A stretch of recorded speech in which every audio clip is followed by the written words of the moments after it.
In the quiet town of Cedar Hollow, Vermont, nestled among rolling hills and dense forests, the night of October 12, 2024, began like any other at Cedar Hollow Medical Center.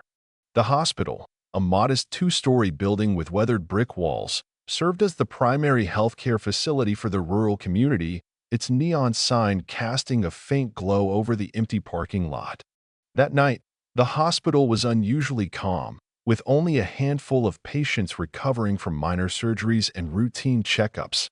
The usual hum of activity had settled into a stillness, broken only by the occasional beep of monitors and the soft tread of nurses' shoes on linoleum floors. Three young nurses, Clara Thompson, Maya Kapoor, and Zoe Chin, were on duty, their presence a vital thread in the hospital's operations. Clara, a 26-year-old surgical nurse with a steady hand and a knack for calming anxious patients, had spent the evening assisting in a routine appendectomy. Her blonde hair, usually tied back in a neat bun, had begun to loosen as the long shift wore on. She was known for her meticulous attention to detail, often double-checking surgical trays to ensure every instrument was accounted for. Maya, 24, worked in the geriatrics ward, her warm smile and patient demeanor earning her the affection of elderly patients who often requested her by name. Her long, dark hair was braided tightly, a practical choice for her demanding role. Zoe, 25, thrived in the high-pressure environment of the trauma unit, her quick wit and sharp instincts making her a favorite among the ER staff. Her short, jet-black hair framed a face that rarely betrayed the stress of her work. The three nurses, though assigned to different wards, shared a close bond forged during their training at a nearby nursing school.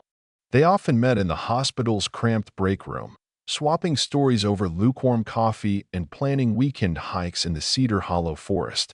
That night, they had gathered briefly in the storage room on the first floor, restocking bandages and syringes for the overnight shift. The room, lined with metal shelves and illuminated by flickering fluorescent lights, smelled faintly of antiseptic. Clara had been organizing a tray of surgical supplies, her fingers moving methodically as she counted gauze packets. Maya, leaning against a shelf, had been teasing Zoe about her meticulous chart notes, while Zoe, perched on a stool, had laughed and tossed a roll of medical tape in response. Their camaraderie filled the sterile space with warmth, a fleeting moment of normalcy in the long night. By 2 a.m., the hospital had grown even quieter, with most patients asleep and the hallways dimmed to conserve energy. The nurses had returned to their respective wards, their footsteps echoing faintly as they parted ways. Clara had headed to the surgical wing to prepare for a potential emergency procedure. Maya had returned to check on a patient with pneumonia, and Zoe had been called to the trauma unit to monitor a patient recovering from a car accident. The night shift supervisor, a tired veteran nurse named Margaret, had noted their diligence in her log, unaware that it would be the last time she saw them. When the day shift arrived at 6 a.m., the hospital stirred with the usual bustle, but something was amiss. Margaret, conducting her final rounds, noticed that none of the three nurses had signed out or completed their end-of-shift reports. The discovery of their absence sent a ripple of unease through the staff. A quick check of the break room revealed their personal belongings, Clara's navy coat draped over a chair, Maya's phone still plugged into a charger, and Zoe's keys resting on a table beside an untouched granola bar. Their lockers, located in a narrow room adjacent to the break room, were unlocked, revealing neatly folded scrubs and personal items untouched. Clara's locker held a locket with her initials, a gift from her mother, Diane. Maya's contained a small notebook filled with patient care tips, written in her precise handwriting. Zoe's had a worn paperback novel, its pages dog-eared from frequent reading. The sight of these abandoned belongings deepened the staff's concern, prompting Margaret to alert hospital security. The hospital's security system, a relic from the 1990s, offered little help. The cameras, positioned in the main hallways and parking lot, had malfunctioned during the critical hours between midnight and 4 a.m., recording only static and distorted images. The loading dock camera, notorious for its poor resolution, showed a fleeting shadow moving near a delivery truck, but the figure was too blurry to identify. Security guards, tasked with reviewing the footage, found no clear evidence of foul play, only the eerie absence of the nurses' movements after their break. The hospital administrator, Dr. Leonard Price, a reserved man in his 50s, assured staff that the police would be notified, though his calm demeanor struck some as oddly detached. Word of the disappearance spread quickly, reaching the families by mid-morning. Diane Thompson, Clara's mother, a 52-year-old retired librarian with a penchant for organization, arrived at the hospital within an hour, her heart pounding as she clutched a photo of Clara in her white surgical scrubs. Diane had spoken to Clara the previous evening, sensing her daughter's unease about a hospital pharmacist who had been overly insistent about handling controlled medications. Priya Kapoor, Maya's 28-year-old sister, drove from her apartment in a neighboring town, her mind racing with memories of Maya's recent complaints about restricted access to certain storage areas. Daniel Chun, Zoe's 54-year-old father, a retired mechanic with a gruff exterior, arrived last, his hands trembling as he recalled Zoe's casual mention of a maintenance worker lingering near the trauma unit. The families, united by their shared panic, gathered in the hospital's waiting area, their faces etched with fear and disbelief. Detective Emily Vaughn, a 38-year-old investigator who had recently transferred to Cedar Hollow from Burlington, took charge of the case. Her methodical approach and sharp attention to detail had earned her respect, though her unfamiliarity with the town made her an outsider to the close-knit community. She interviewed hospital staff, noting their shock and confusion, but found no immediate suspects. The loading dock's shadowy figure became a focal point, with rumors circulating about a transient who had been seen scavenging near the hospital weeks earlier. Vaughn's team combed the parking lot and surrounding grounds, finding only a discarded cigarette, but near the dock, its brand untraceable. The absence of physical evidence, no signs of a struggle, no blood, no forced entry, left the investigation stalled, frustrating both the police and the families. Diane, unable to sit idly by, began compiling a detailed timeline of Clara's last days, noting her daughter's growing concern about the pharmacist, Dr. Price. Clara had mentioned his late-night presence in the hospital, even when not scheduled, and his insistence on personally handling certain drug deliveries. Diane's notes, scribbled in a worn journal, included Clara's description of a locked storage room she had been denied access to, despite her surgical clearance. Priya, meanwhile, gathered Maya's belongings from the hospital, finding a small sketch in her sister's notebook, a rough drawing of a key with an unusual symbol, possibly related to the restricted room. Daniel, driven by a restless need to act, inspected Zoe's locker, noticing a faint scratch on the lock, as if it had been tampered with. These small clues, though dismissed by Vaughn as circumstantial, fueled the family's determination to uncover the truth behind the nurse's disappearance, setting the stage for a relentless search in the days to come. As the months dragged on after the disappearance of Clara Thompson, Maya Kapoor, and Zoe Chun, the town of Cedar Hollow, Vermont, settled into an uneasy quiet, but the families of the missing nurses refused to let hope fade.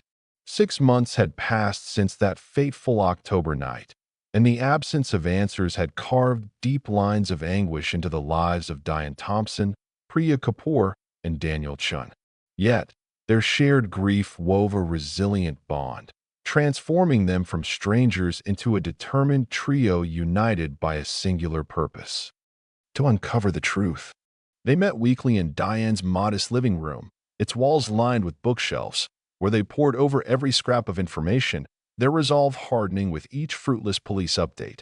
Diane, at 52, brought her librarian's precision to the task, her analytical mind dissecting hospital records she had obtained through a friend still employed at Cedar Hollow Medical Center. She had spent countless nights at her oak desk, glasses perched on her nose, sifting through photocopied documents under the glow of a desk lamp. Clara had once mentioned irregularities in the hospital's pharmaceutical inventories, noting that certain painkillers appeared overstocked without corresponding patient records. Diane's scrutiny revealed discrepancies in the logs, with quantities of controlled substances like oxycodone and fentanyl recorded as dispensed but unaccounted for in patient charts. Her fingers trembled as she traced Clara's handwritten notes in the margins of a hospital memo, cryptic references to locked storage and unlisted deliveries.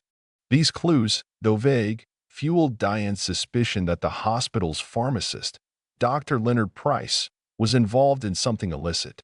Priya, 28, leveraged her skills as a graphic designer, her eye for patterns proving invaluable. She had always been close to her sister Maya, sharing late-night calls about their dreams and frustrations. Now, she channeled that connection into her search, spending hours at her cluttered apartment desk, surrounded by sketches and coffee mugs. Priya cross-referenced hospital shift logs, obtained through a sympathetic nurse, and noticed a troubling trend.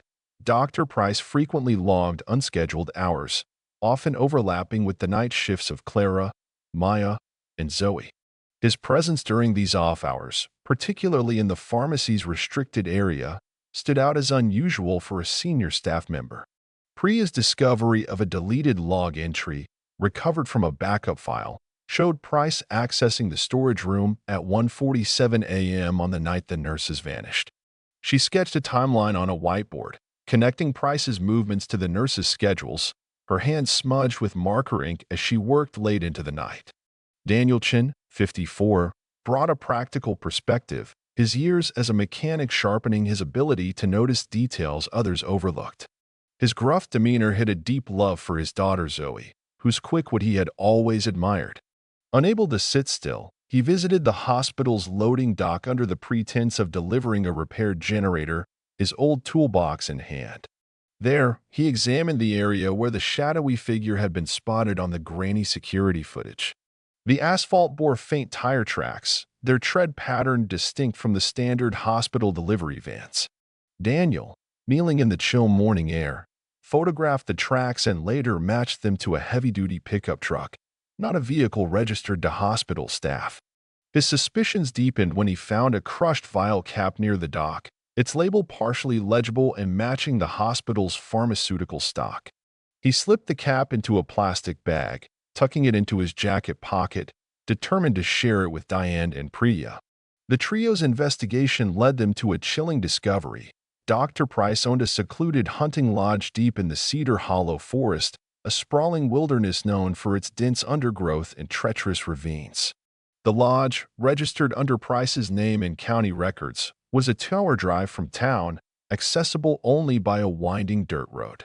Diane, Priya, and Daniel made the trek on a gray November afternoon, their car rattling over uneven terrain as mist clung to the towering pines. The lodge, a weathered wooden structure with boarded windows, appeared abandoned, its porch sagging under years of neglect. They circled the property, their boots sinking into damp earth, but found the doors and windows locked tight, with no signs of recent activity. As they prepared to leave, Diane's sharp eyes caught a glint in the underbrush, a discarded syringe, its label faded but unmistakably from the hospital's pharmacy. She carefully bagged it, her heart racing with the realization that this could be a link to Clara. Back in Cedar Hollow, the family shared their findings with Detective Emily Vaughn, who met them at the police station, her desk cluttered with case files. Vaughn, though meticulous, remained skeptical of their amateur efforts, cautioning that the syringe and tire tracks were circumstantial at best. She explained that Dr. Price, a respected figure in the community, had no criminal record, and the lodge had been checked early in the investigation with no results. Yet, the family's persistence gnawed at her, prompting her to request a forensic analysis of the syringe. The results, however, were inconclusive, showing only traces of a common sedative. Frustrated but undeterred, Diane, Priya, and Daniel continued their weekly meetings, their living room sessions now filled with maps of the forest and photocopies of hospital blueprints. Priya sketched the lodge's layout from memory, noting its proximity to a network of old logging trails, while Daniel studied the tire tracks, determined to identify the vehicle. Their bond grew stronger with each shared discovery, their grief transforming into a collective resolve. Diane found solace in organizing their clues, her journal now a thick archive of notes, receipts, and timelines. Priya's apartment became a hub for their research, its walls covered with pinned photos and string connecting names and locations. Daniel, often silent during their discussions, contributed by scouring local junkyards for vehicles matching the tire tracks, his hands stained with grease as he worked. The family's suspicion of Dr. Price deepened when Priya uncovered a public record of his purchase of the lodge just months before the nurse's disappearance, a detail he had never mentioned to hospital staff. The syringe, the tire tracks, and Price's unscheduled hours formed a troubling pattern, one the families believed pointed to a sinister secret. Though Detective Vaughn urged them to leave the investigation to professionals, the trio pressed on, driven by love for their missing nurses and a growing certainty that the answers lay hidden in the shadows of Cedar Hollow's forest. The crisp air of early fall hung heavy over Cedar Hollow, Vermont, as the forest that encircled the town took on hues of amber and crimson. On a chilly October morning in 2025, a local hunter named Thomas Reed, trudging through the dense undergrowth of Cedar Hollow Forest, made a discovery that would shatter the town's uneasy calm. 8 miles from Dr. Leonard Price's secluded hunting lodge, where Diane Thompson, Priya Kapoor, and Daniel Chin had found a discarded syringe weeks earlier, Reed's boot snagged on a gnarled root, revealing a muddy bundle tucked beneath a fallen log.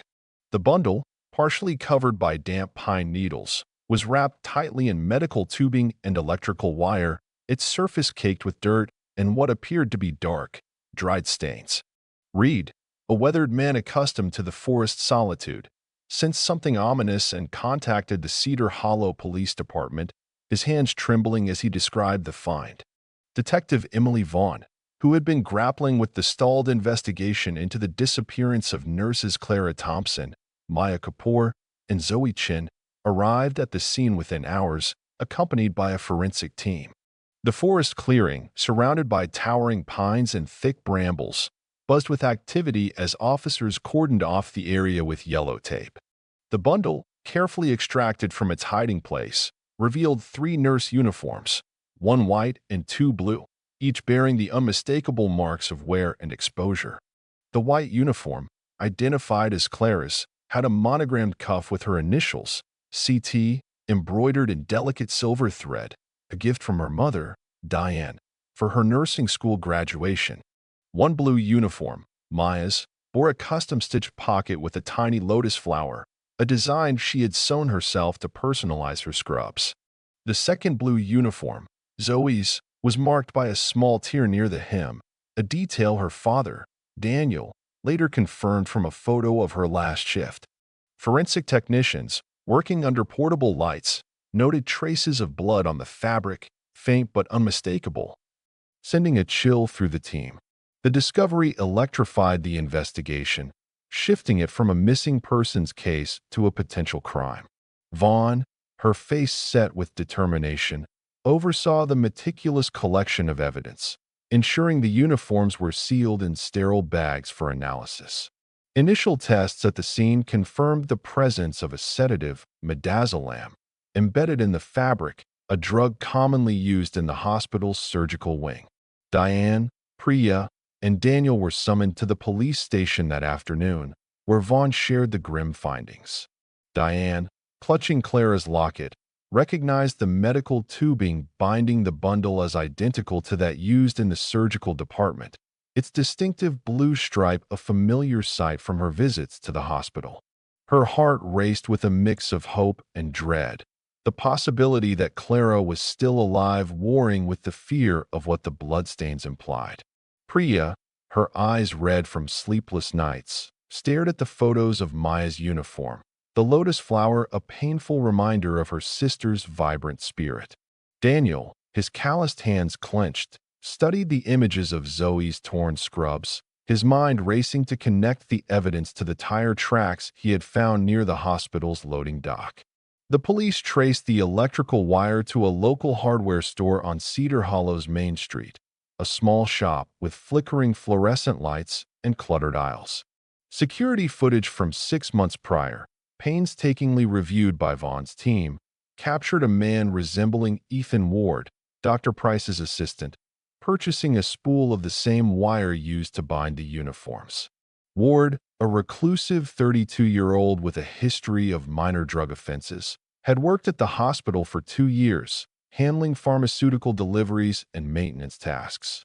His sudden departure from Cedar Hollow shortly after the nurse's disappearance had gone unnoticed amid the chaos, but the footage placed him at the center of Vaughn's suspicions. The store clerk, a grizzled man with a vague memory of Ward, recalled his nervous demeanor and cash payment, an unusual choice for a routine purchase. Vaughn issued an alert for Ward, though his last known address, a rundown apartment on the town's outskirts, had been vacant for months. The families, notified of the breakthrough, gathered in Diane's living room that evening, their weekly meetings now charged with urgency. Diane, her journal open to a page filled with timelines and sketches, traced the tubing's origin to a specific batch delivered to the hospital's surgical wing, a detail she had gleaned from a sympathetic nurse. Priya, her laptop glowing in the dim light, pulled up satellite images of the forest, pinpointing the location of the bundle relative to Price's lodge. The site, nestled in a remote clearing, was accessible only by narrow trails, suggesting whoever hid the uniforms knew the forest well. Daniel, pacing the room, shared his findings from the loading dock, where the tire tracks and vial cap hinted at a vehicle used to transport something or someone from the hospital. The family's discoveries, though compelling, were met with cautious skepticism by Vaughn, who warned them against interfering with the investigation. She acknowledged the significance of the uniforms, but stressed the need for concrete evidence linking Ward or Price to the crime. The bloodstains, analyzed at the state forensic lab, yielded traces of DNA, though degradation from exposure made immediate identification difficult. Preliminary tests suggested the blood belonged to more than one person, deepening the family's fears. Diane, haunted by the image of Clara's monogrammed cuff, spent hours researching the sedative found in the fabric, learning it was used to incapacitate patients quickly. Priya, driven by her sister's memory, scoured online forums for mentions of Ward, uncovering a post from a former hospital employee who described him as creepy and overly familiar with the pharmacy's restricted areas. Daniel, his mechanic's instincts guiding him, visited a local auto shop to identify the tire tracks, confirming they matched a heavy-duty truck, possibly one used for off-road deliveries. The family's findings, though fragmented, painted a troubling picture of a calculated effort to conceal the nurse's fate, with Ward and Price as potential orchestrators. As the investigation gained momentum, the town of Cedar Hollow buzzed with speculation. Local news outlets ran stories about the forest discovery, fueling rumors of a cover-up at the hospital. The families, though exhausted, felt a flicker of hope, clinging to the possibility that the uniform's recent disposal meant Clara, Maya, and Zoe might still be alive. Diane, Priya, and Daniel vowed to continue their search, their bond forged in shared loss now tempered by the promise of answers. The forest, once a place of quiet beauty, had revealed a dark secret, and the families were determined to follow its trail, unaware of the horrors it would soon unveil. The discovery of the nurses' uniforms in Cedar Hollow Forest had ignited a fire under the families of Clara Thompson, Maya Kapoor, and Zoe Chin, their resolve hardening as they pursued every lead with relentless determination. Diane Thompson, Priya Kapoor, and Daniel Chin, bound by their shared mission, intensified their efforts, their focus narrowing on Dr. Leonard Price, the hospital pharmacist whose shadow loomed over the investigation. The crisp October days gave way to colder evenings, and the trio's meetings in Diane's book-lined living room grew longer, the air thick with the scent of coffee and the weight of their discoveries. Each new piece of evidence wove a tighter web around Price, his actions increasingly suspect as the families dug deeper into his world. Diane, her librarian's instinct for detail undiminished, spent hours poring over hospital records she had painstakingly gathered from a former colleague at Cedar Hollow Medical Center. Her dining table, cluttered with papers and highlighters, became a makeshift command center. She uncovered a pattern of overstocked painkillers, morphine, oxycodone, and hydrocodone logged as received but never dispensed to patients. The discrepancies, buried in dense spreadsheets, matched the irregularities Clara had mentioned before her disappearance, hinting at a systematic diversion of drugs for illicit purposes. Diane's hand shook as she cross-referenced inventory logs with delivery receipts, noting that Price had personally signed off on shipments that exceeded hospital needs. A faded note in Clara's handwriting, tucked into a file, mentioned unauthorized transfers to an off-site location, a clue that sent Diane's pulse racing as she connected it to Price's secluded hunting lodge in the forest. Priya, her graphic designer's eye attuned to patterns, took a bolder approach, using her tech skills to probe deeper into Price's digital footprint. At her cluttered apartment, surrounded by monitors and sketch pads, she worked late into the night, her fingers flying across the keyboard. After days of careful maneuvering, she gained access to Price's hospital email account, exploiting a weak password she had guessed from public records of his birth year. The inbox revealed a series of coded messages sent on the night the nurses vanished, their subject lines innocuous but their content chilling. Phrases like cleaning up loose ends and securing the inventory appeared in emails to an unlisted recipient, sent at 2:13 a.m., just after the nurse's last known sighting. Priya's heart sank as she deciphered the cryptic language, suspecting it referred to Clara, Maya, and Zoe.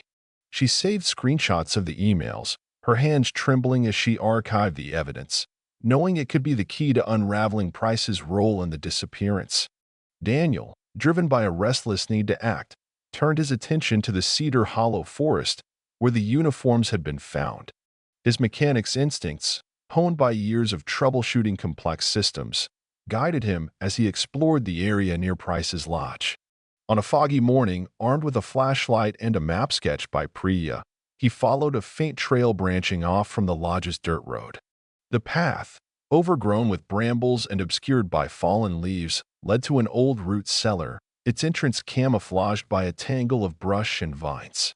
Daniel, his boots sinking into the damp earth, pried open the weathered wooden door, revealing a dank interior that smelled of mold and antiseptic. Inside, he found discarded medical wrappers, gauze, syringe caps, and 4 bags scattered across the dirt floor, their labels matching those used at the hospital.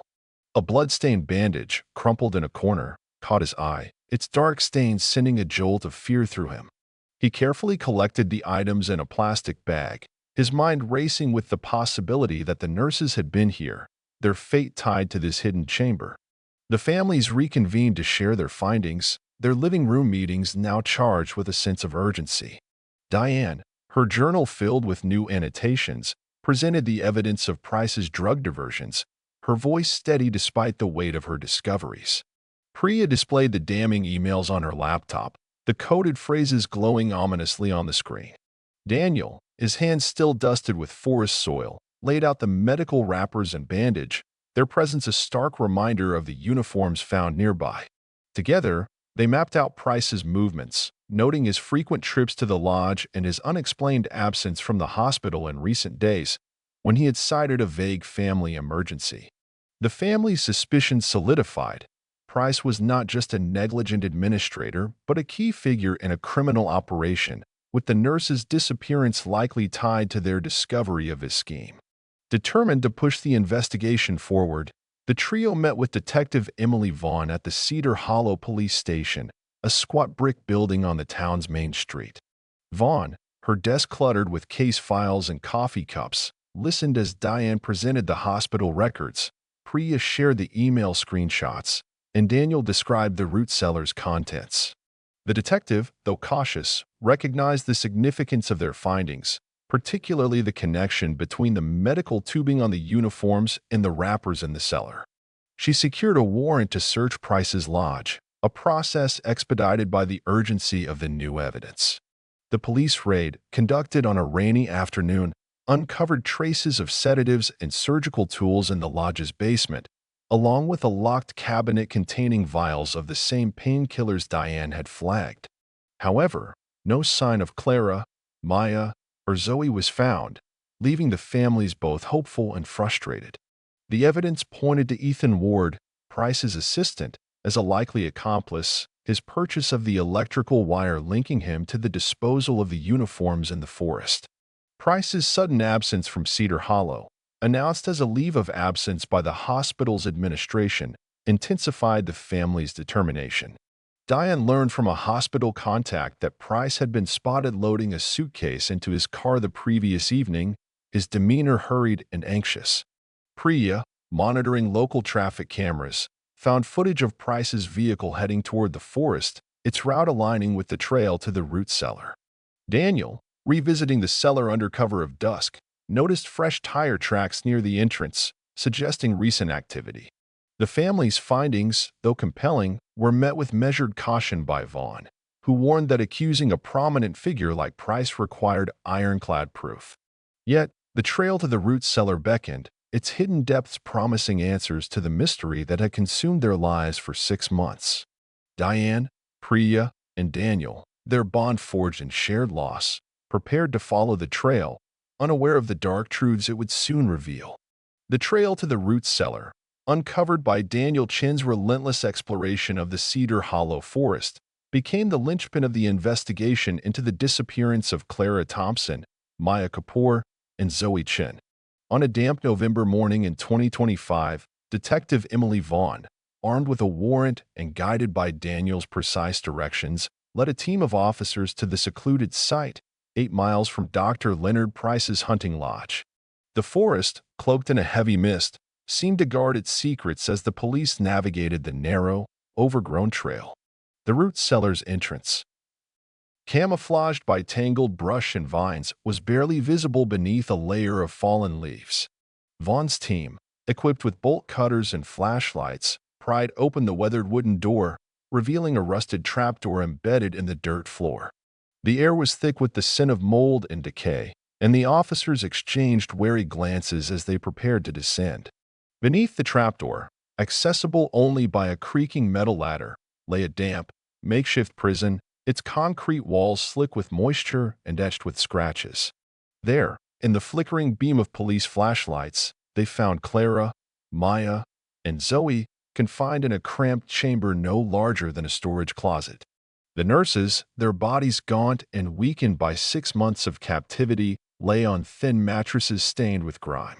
Clara, her blonde hair matted and her white scrubs replaced by tattered clothing, blinked against the sudden light, her eyes hollow but alert. Maya, her once vibrant face pale and drawn, clutched a frayed blanket, her braided hair loosened and tangled.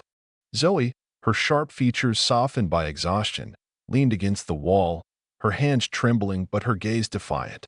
The sight of the nurses, alive but frail, sent a wave of relief and horror through the officers, who quickly called for paramedics stationed nearby. The nurses were severely malnourished, their bodies bearing the toll of months with minimal food and water.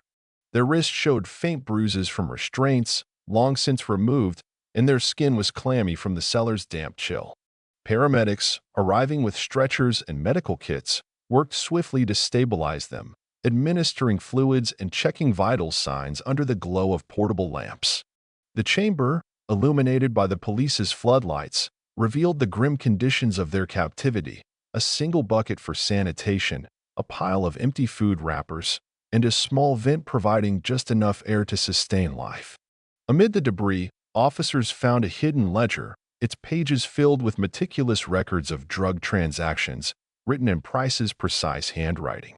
The ledger detailed the siphoning of painkillers from Cedar Hollow Medical Center, sold to a network of local dealers for substantial profits, implicating Price in a sprawling criminal operation. The nurses, though weakened, recounted their ordeal to the paramedics and Vaughn, their memories fragmented but vivid. Clara, the first to notice discrepancies in the hospital's drug inventory, had enlisted Maya and Zoe to help document the theft, compiling evidence in a hidden notebook they planned to present to the hospital board. Their efforts, conducted in secret during night shifts, had unknowingly put them in Price's crosshairs. On the night of their disappearance, they had been drugged with a sedative, likely slipped into their coffee during a break, and abducted from the hospital's storage room. Ethan Ward, Price's assistant, had been hired to eliminate them, his criminal history making him a willing tool for Price's scheme. Yet, Ward, unable to follow through with murder, had defied Price's orders, instead hiding the nurses in the root cellar, providing just enough sustenance to keep them alive while awaiting further instructions. Price, convinced by Ward that the nurses were dead, had continued his illicit operations, unaware of their survival. Ward's defiance, born of a flicker of conscience, had kept Clara, Maya, and Zoe alive, though in harrowing conditions. The nurses, bound by their friendship, had supported each other through the long months, sharing stories and memories to stave off despair. Clara, with her surgical precision, had organized their meager rations, ensuring each had enough to survive. Maya, her compassion undimmed, had tended to Zoe's recurring fevers, using damp cloths from their limited water supply. Zoe, her trauma training guiding her, had coached them through moments of panic, reminding them to breathe and hold on to hope. Their resilience, forged in the darkness of the cellar, had sustained them until the moment of their rescue. Vaughn's team, combing the cellar for evidence, found traces of the same sedative detected on the nurses' uniforms, linking the scene to the bundle found in the forest. The ledger, a damning record of Price's crimes, listed names of local dealers and dates of transactions, some as recent as the previous week, confirming that Price's operation had continued unabated. The police, acting on a tip from a motel clerk, apprehended Ward at a rundown establishment on the edge of Cedar Hollow, his duffel bag packed with cash and forged IDs. Ward, his face haggard and his eyes darting nervously, confessed to his role within hours, claiming Price had threatened to frame him for the hospital's drug losses if he didn't comply. He described transporting the sedated nurses to the cellar in a pickup truck, the same vehicle Daniel had linked to the tire tracks at the hospital's loading dock. The rescue operation unfolded with precision. The nurses carefully lifted from the cellar and placed on stretchers as paramedics monitored their fragile conditions. The forest clearing, once a silent witness to their captivity, buzzed with activity as forensic teams photographed the scene, collecting samples of the blood-stained bandage and medical wrappers Daniel had found earlier. Vaughn, her face etched with both relief and resolve, coordinated the transfer of the nurses to Cedar Hollow Medical Center, where a team of doctors awaited.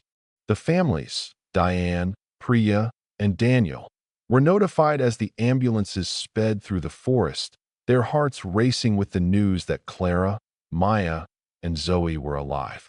The cellar, a grim testament to Price's desperation, had yielded its truth, exposing a web of greed and betrayal that had nearly cost the nurses their lives. The ambulances carrying Clara Thompson, Maya Kapoor, and Zoe Chin sped through the misty trails of Cedar Hollow Forest, their sirens piercing the November dusk as they raced towards Cedar Hollow Medical Center.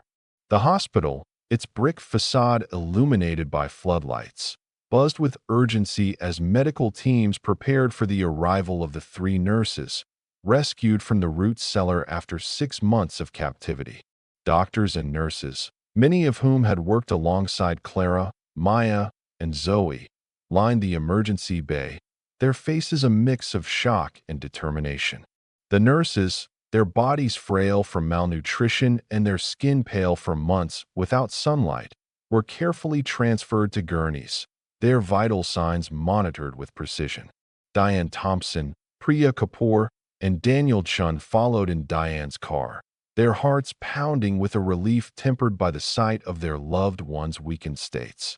The hospital, once a place of routine for the families, now stood as a beacon of hope and a battleground for recovery. Inside the emergency department, medical teams worked tirelessly to stabilize the nurses. Clara, her blonde hair limp and her frame skeletal, received intravenous fluids to combat severe dehydration, her pulse weak but steady under the watchful eyes of a trauma specialist. Maya, her dark eyes sunken but alert, was given nutritional supplements, her body struggling to process the sudden influx after months of meager rations. Zoe, her once sharp features softened by exhaustion, underwent tests for infections, her resilience evident in the way she gripped the hand of a nurse she recognized.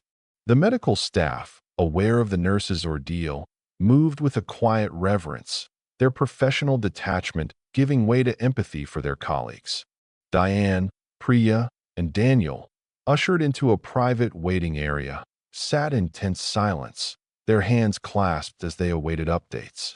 Diane's journal, now a chronicle of their search, rested in her lap, its pages a testament to their persistence. The hospital, thrust into the spotlight by the rescue, faced a storm of public outrage as Dr. Leonard Price's crimes came to light. News vans from Burlington and Montpelier parked outside, their cameras capturing the growing crowd of townsfolk demanding answers. Price, apprehended at a remote cabin hours after the nurse's rescue, was charged with kidnapping, drug trafficking, and fraud, his once sterling reputation as a pharmacist shattered. His arrest, broadcast on local news, showed him in handcuffs, his face drawn and defiant as he was led to a police cruiser. Ethan Ward, captured at a motel on the town's edge, faced charges of kidnapping and accessory to drug trafficking, but received consideration for sparing the nurses' lives and cooperating with authorities.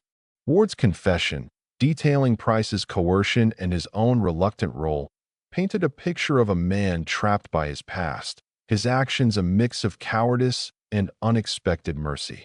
The families, now a tight-knit unit forged by months of shared grief, remained at the hospital for days, their presence a constant source of comfort for the nurses.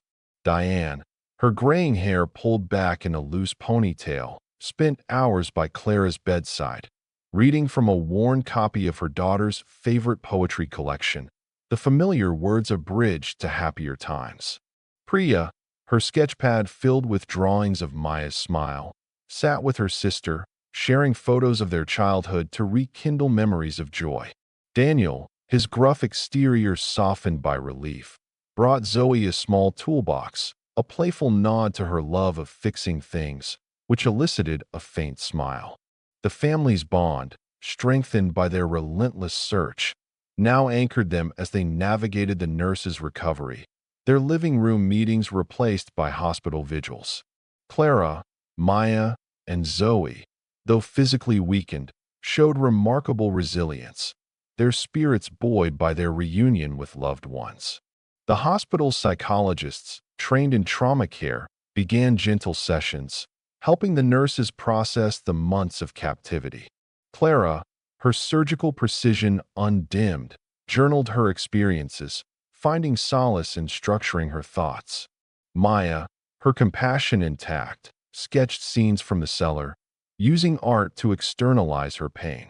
Zoe, her quick wit returning, shared stories of their survival, crediting their friendship for keeping despair at bay. The nurses, determined to reclaim their lives, began discussing their return to nursing, their ordeal fueling a renewed sense of purpose. They met daily in a shared hospital room, their laughter a tentative step toward healing, their bond a lifeline that had endured the darkest days. The town of Cedar Hollow, shaken by the scandal, rallied around the nurses' survival. On a frosty evening, residents organized a candlelight vigil outside the hospital, their flickering flames casting a warm glow across the parking lot.